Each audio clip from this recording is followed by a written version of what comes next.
Yo, what's up everybody? It's Perkspective here, and I am here doing my Tomb Raider 2013 Retrospect. I just played the game recently, finished it, and I realized that the cutscenes in this game did something really well. And the thing the cutscenes did well was it introduced the characters to the game really well, and it showed conflict among the characters really good. On my channel, I like to get into depth with a lot of things, and I feel like the cutscenes in this game is something not a lot of people are talking about, and I think it demonstrates character introduction well and introduction to group conflict. So I'm actually going to put a cutscene up that's in the beginning of the game, and it's going to introduce some characters and it's going to show us the situation that they're in. Here's the soon-to-be world-famous archaeologist, Lara Croft, in her native habitat. She's on the hunt for the lost kingdom of Yamatai, home to the fabulous Himiko, mythical Sun Queen, and ancestor of yours truly. Sam, is it serious? Oh, sweetie, I know. I'm just trying to lighten the mood here. Everyone's so on edge. What are you so worried about? I'm close to something. I'm sure of it. I just don't know if the others will listen. Or even if they should. Lara, you know this stuff better than anyone. Seriously, I'm not just saying this to make you feel better. I trust you, Roth trusts you. You got this. Now let's take a break, okay? Okay. And Sam, thanks. She's not always this serious, you know? Come on, tackle it! No, it's your chance! How can you suggest I'm not serious about this expedition, Lara? It's not just Sam's family funding us. I put my savings on the line, too. We've all got some kind of stake in this. The funding won't last forever, Whitman. That's precisely why we should push east, not west. No one believes Yamatai. No one believes Yamatai is that far east. The books simply don't support it. Well, whoever wrote those books never found Yamatai. I've talked to Roth about this.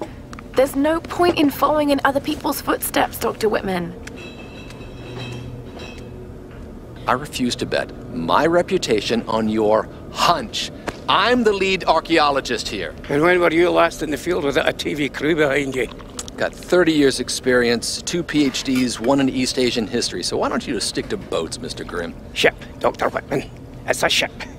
Don't need a PhD to know that. Going east will take us directly into the Dragon's Triangle. That's where we need to go. Lara, my little bird, I'd follow you almost anywhere, but that place has a bad energy. Bad storms, more like. Makes the Bermuda Triangle look like Disney World. Sign me up. The stories about Queen Himiko say she could summon storms. Myths are usually based on some version of the truth. What if Yamatai was somewhere in the triangle itself? Well, look, this is the satellite imagery from inside the Dragon's Triangle. That doesn't look good. If it's wet, I can sail on it. Oh, don't tell me you're seriously Reyes is right. We don't have the funds to piss about. It's now or never. Lara's offering fresh ideas and a plan. I'm the captain here. It's my decision. We're going into the Dragon's Triangle. Why am I even here?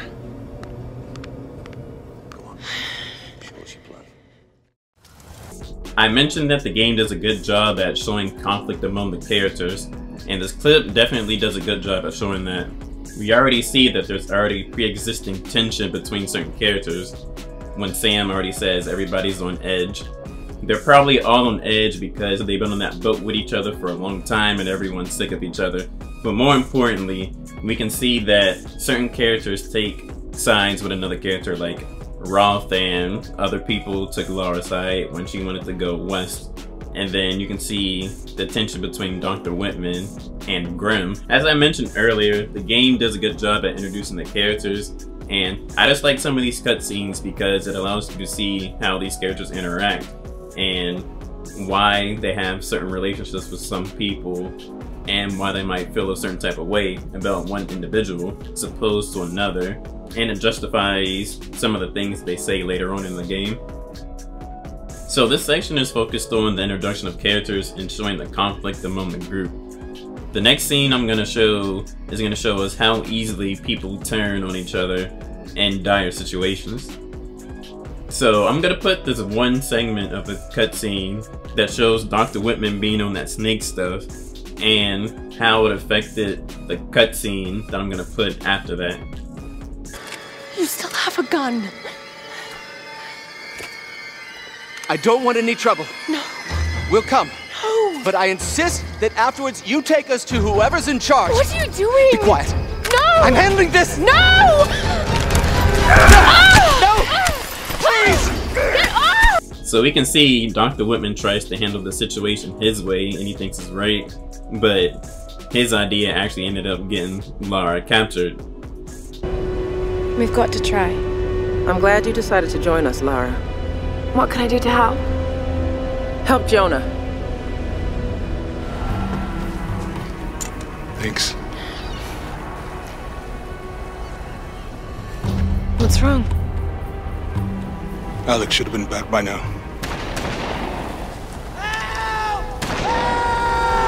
It's Dr. Whitman. Jonah! Help!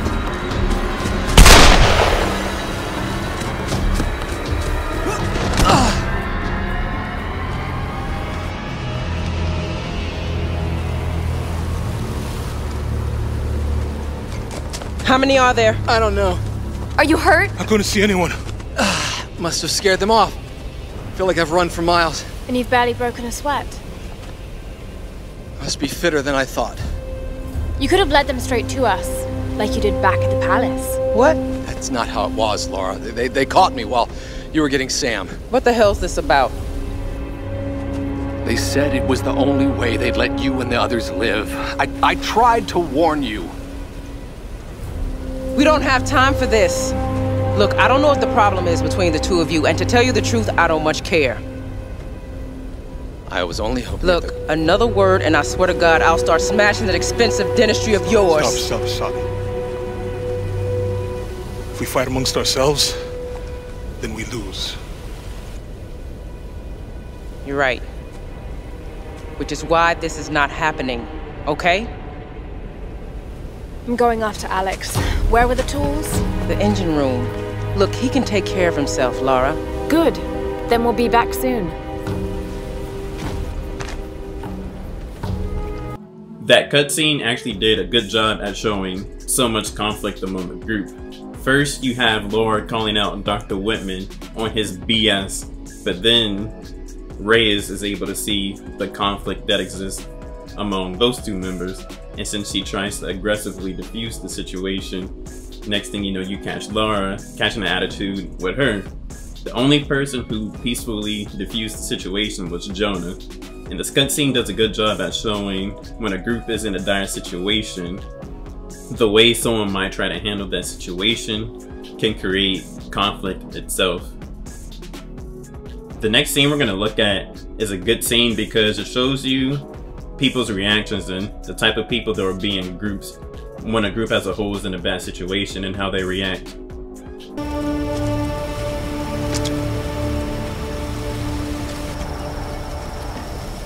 Lara! When we heard the explosion, we thought... Alex. He was still on the ship.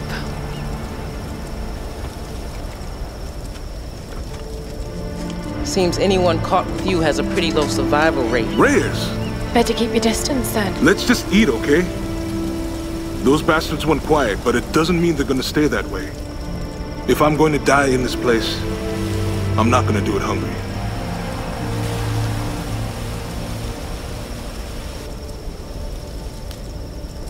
Save a man's stomach, save his soul. Finally, a little positivity. Once Reyes finishes the boat, we'll be back to civilization in no time. And what a tale we'll have to tell. A tale? I hope I never hear Himiko's name again. We can take the boat out at high tide. No, we can't. Don't start that bullshit again, Lara. Lara isn't the only one who thinks we're trapped, Reyes. Matthias may be insane, but he was certain about it. I saw it in his eyes. He thinks resurrecting Himiko is the key to getting off this island. God, it sounds crazy. But this whole place is crazy. These storms aren't natural. We have to face that. She's right. When that storm hit the Endurance, I felt it. Something dark, something alive. This place is cursed. What just happened, and it starts off with that awkward silence, being that Alex died, and then everyone already knows it, but then when Lara says it, everyone just has their reaction.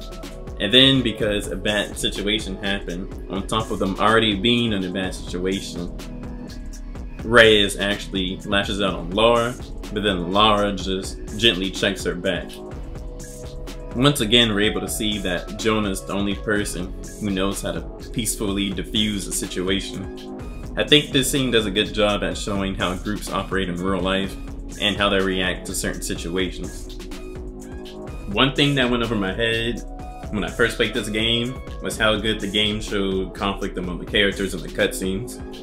So by having conflict among the characters, we were able to develop a tone, the plot was able to be driven, and we were able to see certain aspects of certain characters.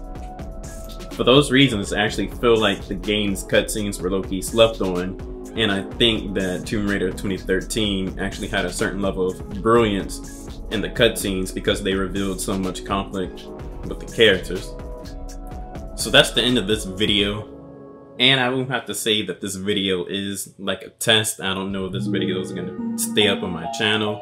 It might be a standalone video on its own, or it might be incorporated into the entire retrospect for Tomb Raider 2013. If you did like this content, go ahead and check out my Rise of the Tomb Raider retrospect. We go into depth with that game and we talk about things like immersion, we do character analysis, and we go into depth with the gameplay and the mechanics. Well, it's about that time, and it's Perkspective here, and vibe out.